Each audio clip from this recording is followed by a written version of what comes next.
Hello friends, welcome to MTM political talk. നമ്മൾ കുറച്ചു ദിവസമായി കേട്ടുകൊണ്ടിരിക്കുന്ന ഒരു വാർത്തയാണല്ലോ ന്യൂയോർക്ക് മേയർ തിരഞ്ഞെടുപ്പ്. അതുമായി ബന്ധപ്പെട്ട വാർത്തകളും ഒരു മേയർ തിരഞ്ഞെടുപ്പ് ഇത്രയും വലിയ വാർത്തയാകുന്നത് എന്തുകൊണ്ട് എന്നതും വിശദമായി നമ്മൾ പരിശോധിക്കുകയാണ്. ഒരു മേയർ തെരഞ്ഞെടുപ്പ് ഇത്ര വലിയ വാർത്തയാക്കേണ്ടതുണ്ടോ?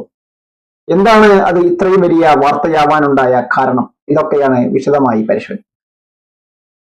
US പ്രസിഡന്റ് തന്നെയാണ് ഈ തെരഞ്ഞെടുപ്പിന് ഇത്രയും വാർത്താ പ്രാധാന്യം കൊണ്ട് വന്നത് എന്നതാണ് അതിന്റെ യാഥാർത്ഥ്യം.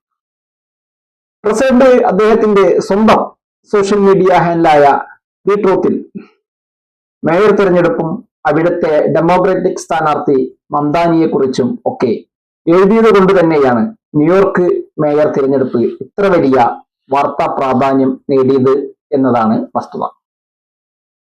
ഇങ്ങനെയൊക്കെ ആണെങ്കിലും പ്രസിഡന്റിന്റെ പാർട്ടിയുടെ സ്ഥാനാർത്ഥി 3-ാം സ്ഥാനത്ത് മാത്രമാണ് എത്തിയതും.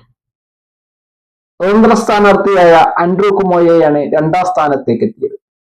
അതുമായി ബന്ധപ്പെട്ട് വിശദമായി ഇനി വീഡിയോയുടെ ലാസ്റ്റ് പറയുന്നുണ്ട് ആൻഡ്രൂ കുമോയെ കുറിച്ചും എന്തൊക്കെ.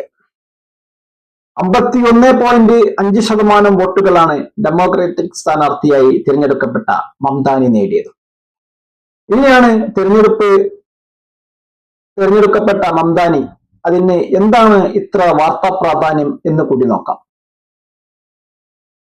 34-കാരനായ മംദാനി അമേരിക്കയിലെ ഏറ്റവും ജനസാന്ദ്രതയേറിയ ന്യൂയോർക്കിന്റെ മേയറായി എന്നത് വളരെ പ്രാധാന്യമുള്ള കാര്യം തന്നെയാണ്, ചെറിയ കാര്യമൊന്നുമല്ല.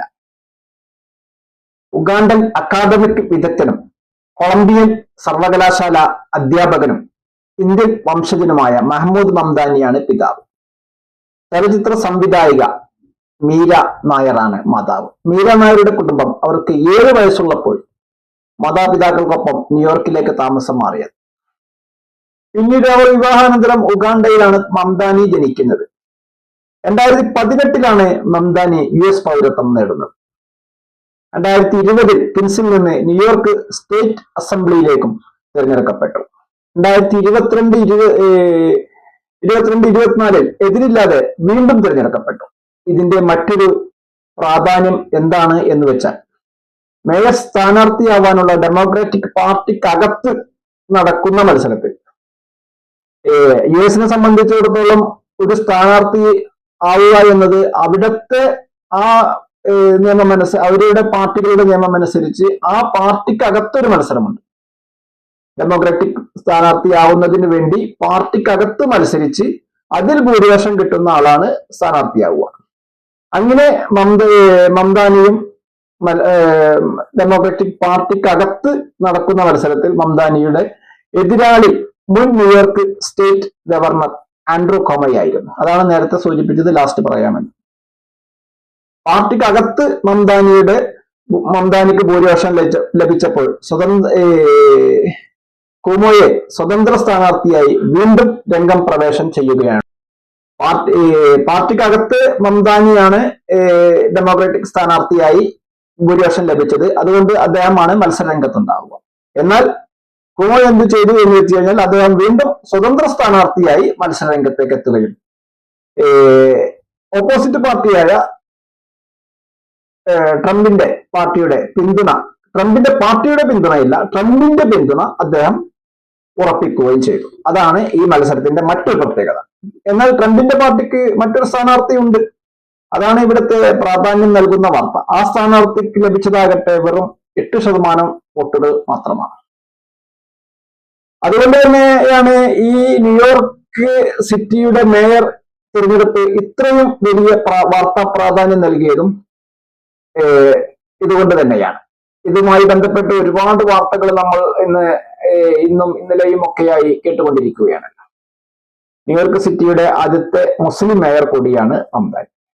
ഏകദേശം ഒരു ധാരണ എല്ലാവർക്കും ഇത് ഈ തിരഞ്ഞെടുപ്പുമായി ബന്ധപ്പെട്ട് കിട്ടിയിരിക്കുമെന്ന് കരുതുന്നു. പ്രസിഡന്റ് ഇതിന് ഒരുപാട് പ്രസ്താവനകളൊക്കെ ഇറക്കിയത് കൊണ്ട് തന്നെയാണ് ഈ തിരഞ്ഞെടുപ്പിന്റെ പ്രാധാന്യം, ഇത് ഇത്രയും വാർത്താ പ്രാധാന്യം നേടിയതും എന്നും നമുക്കിതിൽ നിന്ന് മനസ്സിലാക്കാം. അതുകൊണ്ട് തന്നെയാണ് നമ്മൾ വിശദമായി ഈ മംദാനിയുടെ കാര്യങ്ങളൊക്കെ പരാമർശിച്ചത്. വിശദമായ തെരഞ്ഞെടുപ്പ് രീതിയും പരാമർശിച്ചത്. കാരണം അവിടുത്തെ തെരഞ്ഞെടുപ്പ് രീതി എന്ന് പറഞ്ഞു കഴിഞ്ഞാൽ ആദ്യം പാർട്ടിക്കകത്തൊരു മത്സരം ഉണ്ടായിരിക്കും. 2 or 3 സ്ഥാനാർത്ഥികളൊക്കെ മത്സരിക്കും. ആ പാർട്ടിക്കകത്ത് ഭൂരിപക്ഷം ലഭിക്കുന്നവരാണ് സ്ഥാനാർത്ഥിയായി രംഗപ്രവേശനം ചെയ്യുന്നത്.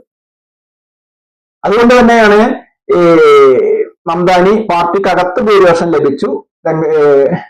ഇപ്പോൾ US പൗരന്മാരും ന്യൂയോർക്ക് സിറ്റിയിലെ വോട്ടർമാരും അദ്ദേഹത്തെ തിരഞ്ഞെടുത്തു. അദ്ദേഹം തിരഞ്ഞെടുക്കപ്പെട്ട മേയറായി മാറി. അടുത്ത വർഷം ജനുവരി ആദ്യത്തിലാണ് അദ്ദേഹം സ്ഥാനമേൽക്കുക. അതാണ് അവിടുത്തെ രീതി. തെരഞ്ഞെടുപ്പ് കഴിഞ്ഞു, ഇനി കാത്തിരിപ്പാണ് സ്ഥാനമേൽക്കുന്നതിനുമുള്ള. അപ്പോൾ അദ്ദേഹം 2026 അദ്ദേഹം സ്ഥാനമേൽക്കുക എന്നാണ് മനസ്സിലാക്കുന്നത്. ഇതുകൊണ്ട് തന്നെയാണ് ഈ തെരഞ്ഞെടുപ്പ്, ന്യൂയോർക്ക് സിറ്റി മേയർ തെരഞ്ഞെടുപ്പ് ഇത്രയും പ്രാധാന്യം നേടിയതും. അതുകൊണ്ട് തന്നെയാണ് ഇത് വിശദമായി നമ്മൾ നോക്കിയത്. ഏതായാലും ഈ വീഡിയോ മുഴുവനായും വീക്ഷിച്ച താങ്കൾക്ക് നന്ദി. താങ്കൾ ഈ ചാനൽ ഇതുവരെ സബ്സ്ക്രൈബ് ചെയ്തില്ലെങ്കിൽ സബ്സ്ക്രൈബ് ചെയ്യുവാനും അഭിപ്രായ നിർദ്ദേശങ്ങൾ എന്താണെങ്കിലും അത് കമന്റ് ബോക്സിൽ രേഖപ്പെടുത്തുവാനും ലൈക്ക് ചെയ്യാനും ഓർമ്മിപ്പിക്കുകയാണ്. അടുത്തൊരു വീഡിയോയുമായി വീണ്ടും കണ്ടുമുട്ടാം. നന്ദി, നമസ്കാരം.